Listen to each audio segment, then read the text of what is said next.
bir don tikməyə. Məsəl üçün, insan özünü təsdiq eləmək istəyir.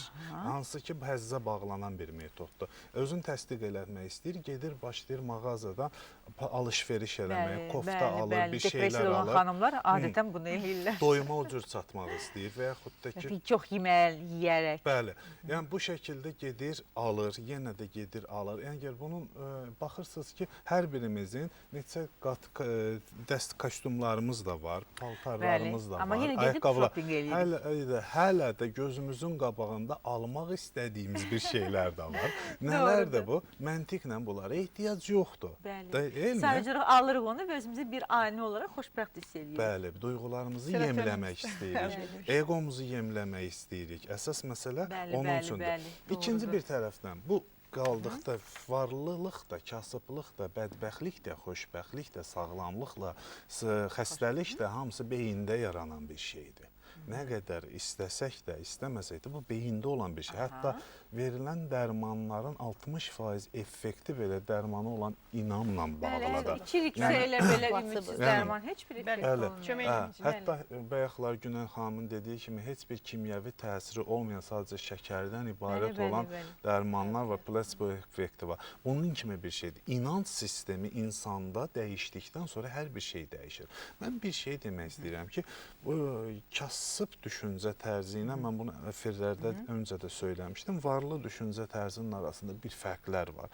Kasıblar fərqli cür düşünürlər, yəni ki, müdafiə xarakterində olurlar, bu ayı başqa necə çatdıra bilərəm düşünürlər.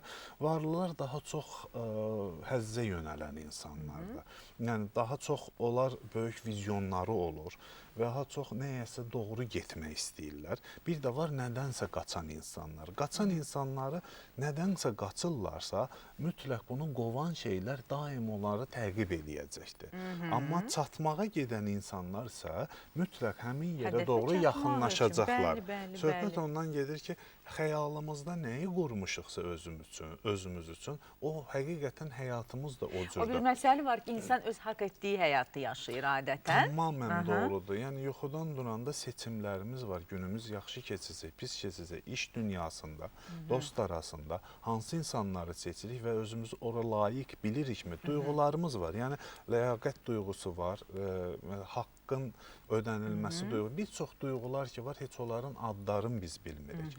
Ancaq bir hadisə baş verir, ona məna yükləyirik və duyğu yaranır bizdə. İnsan var, bir davranışa xoş qarşılayır. İnsan var, eyni davranışı pis qarşılayır. Yəni, xoş qarşılamır.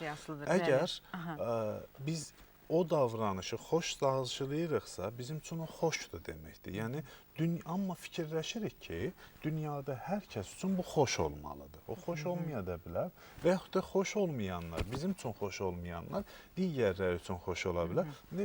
Gəzirik də, Avropanı da gəzirik və yaxud da ki, başqa ölkələrdə də oluruq. Məsəl üçün, velosiped minib Avropada sürürdüm, gedirdim mağazinə, qayıdıb gəlirdim. Burada bunu eləyə bilmirəm. Niyə görə eləyə bilmirəm? Çünki burada artıq insanların ona baxış tərzi fərqlidir, orada fərqlidir. Davranış eyni davranışdır, velosiped sürməkdən söhbət gedir. Dəyişən ona verilən mənalardır, yüklənən mənalardır, onun əsasında yaranan duyğulardır. Bəzən özümüzü sıxılmış hiss edirik. Biz bunu necə edirik? Tutalım ki, sosial fobisi olan insan götürür, insan arasında sıxılır. Bu da nə cür bildirir? Tərləməklə, gərilməklə, müəyyən dərəcədə dil topuq vurur, bir şeylər eləyir. Özündə duyğu mərkəzi var. Əslində onu narahat edən içində yaranan bir simptomdur. Həmin şərtləndirildiyi ortama girdiyi üçün duyğular başlayır hərəkət eləməyə və içəridə beyni nə edir? Kilitləyir. Beyin kilitlənir. Çünki onu o şəkildə şərtləndirmişik. Biz onu parçalayırıq. Bütün görüntüləri, qoxuları, hamısını ayırırıq təmsil sistemi. İçindəki o duyğunu tapırıq. Duyğunu çıxardırıq, qoyuruq yerinə. Yerinə gözəl bir duyğu yerləşdiririk. Təzədən bitişdiririk, qoyuruq yerinə. Yəni, insanın beyni görürsünüz nə qədər? O zaman nə olur? Tutalım ki, onu da hardan kopyalayırıq? Piano çalanda özün xoş hiss edir. Oradakı duyğunu kopyalayıb qoyur. insan arasında olur yenə də. Yəni dünən artıq kompleks yaşayan insan, İnsan arasında olur. bugün artıq sevincli olur. Ancaq əvvəlki duyğunu keçirmir. Piano çalanda nə hiss eləyirsə onu hiss eləyir. Yəni Aydındır, bu aydındır. şəkildə. Bəli, hisslər sisteminə gözəl dedi Babək müəllim. O qorxularda var bu. Hisslər sistemini dəyişdirməklə insanda daha rahatlığa nail olmaq. Çünki qorxu hissi var.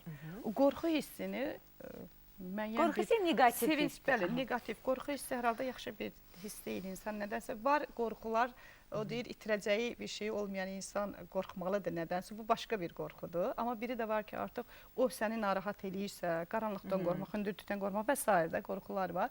Yəni o fobiyalardan azad olmaq üçün onları müsbət hisslərlə əvəz edirsən. Mən karma haqqında soruşmaq istəyirəm. Kəmilə xanım, sizə son dövrlərdə bu uğur qazanmaq üçün yazılan silsilə kitablar, məqalələr, bunların hamısı yeni düşüncə sistemidir də bilirik. Və yeni düşüncə sistemində bu da var ki, mütləq xoş niyyətli olmaq, xoş məramlı olmaq, başqa insanlara da özün kimi yanaşmaq, empatiya hissidir, simpatiya hissidir. Empatiya, yəni insanların keçirdikləri o duyğuları hiss etmək, yaxınlıq hiss etmək və s.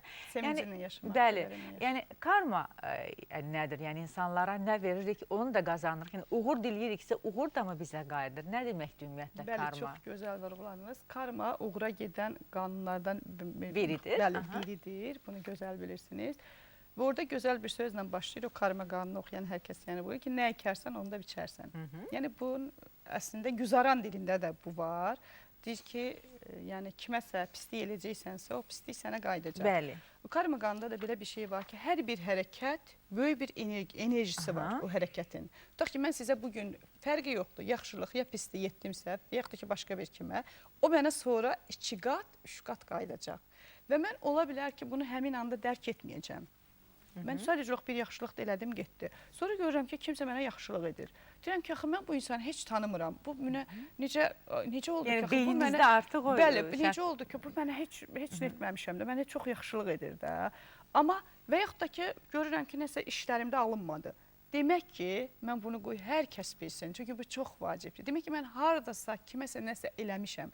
Bu ola bilər şuur səviyyəsində olsun. Yəni şuurlu şəkildə kiməsə hansısa nə hiss etmişəm. Və yaxud da ki, şuuraltı səviyyədə, bayaq dedim ki, xoşbəxt olmaq üçün düşüncələrimizi idarə etməliyik. Yəni şuuraltı səviyyədə mən istəmədən ki, pislik edim, amma mən nələrsə məndə enerji gedib və onun hansı şeyinəsə mane olub. Və bu 3 gündən sonra mənə qayıdacaq. Və orada yenə də bir şey var ki, həm də məqsədli şəkildə qarşıma məqsəd qoyaraq, aydın məqsəd qoyaraq, şuuraltını şuur səviyyəsinə qaldıraraq və məqsədə doğru gedən yolu tapmalısan. Və hər kəsə xoşbəxtlik arzulayıram. Yəni qısa mən deyirəm, o böyük bir qanundur. Yəni bu qısa bir vaxtda bunu biz tam izahını verə bilməyəcəyik ki, hər kəs bilsin ki, pislik etməsinlər. Bax, qısa şəkildə mən bunu belə deyə bilərdim ki, düşünsünlər ki, etdikləri yaxşılıqlarda, etdikləri pisliklərdə müəyyən bir enerji şəklində onlara qayıdacaq. Mənə elə gəlir ki, hər kəs istəyər ki, yaxşılıq etsin ki, onun əvəzində yaxşılıq alsın. Çünki o gözəl hissdir. Yaxşılıq hissi, inanın ki, yaxşılığı insan həm də ona görə məncə etməlidir ki, ondan ləzzət alsın, rahatlaşsın. Zövq alsın. Bəli, hafizədə bir emosional hafizə deyilən bir növü var onun. Orada nədir? İnsan tutaq ki, kiməsə yaxşılıq etmirsən, onun etdiklərini, yəni yadıma saldıqca sən təzədən o gözəl hisslər keçirirsən və yenidən onu edirsən. Bir də ki, hər kəs bunu bilir ki, biz Allah üçün etməliyik hər bir şeyi. Yəni qarşılığında nə isə gözləməklə yox. Bəli, gözləməklə yox. Fikirləşməliyəm ki, mən bugün bunu edəcəmsə, çünki o enerji məsələsi varsa, mən bunu edəcəmsə, onun qarşılığında mən alacam və Allah onun əvəzini mənə qaytaracaq. Ona görə də qoy hər kəsə yaxşılıq etsin və yeni ildə də bu gözəl günlərdə də özləri üçün daha çox müsbət enerji alsınlar ki, həm öz işləri yaxşı getsin, həm də ətrafdakı insanlara çoxlu enerji verməyi bacarsınlar. Və nə yaxşı olar ki, bu belə olar. Son olaraq nə arzulayardınız tamaşaçılarımıza, Babək müəllim? Bu yeni ildə yeni əhval-ruhiyyə, daim uğura doğru gedən bir niyyət, gözəl enerjilər və hədəflərini bilmələrini arzulayıram. Çünki ilk öncə bir düşünsünlər, ilin axırında məni nə gözləyir, mən nə istəyirəm. Planlarını qursunlar. Bax, bu çox yaxşı bir ilin axırında nə olacaq? İpucu verdi. Bəli, Babək müəllim, ilin əvvəlcə mütləq uğura gedən strategiyanızı, planlarınızı qurun və pozitiv şəkildə ona doğru gedin. Və çevrilib bir geri baxanda bugünkü gündən o günkü günün arasında bir əməlli bir fərqi görə Fərqi gör, bilsiniz. mütləq. Yəni uğur, şans birdən-birə insanın ayağına gəlmir. Uğur da sənsən, şans da özünsən, hər şey insanın öz Təşəkkür əlindədir. edirəm. Günlər xanım, sizin də Mən də bir kəlmə demək istəyirəm ki, Tövsiyələriniz, insanlar məqsəd yönlü olmağı arzulayıram.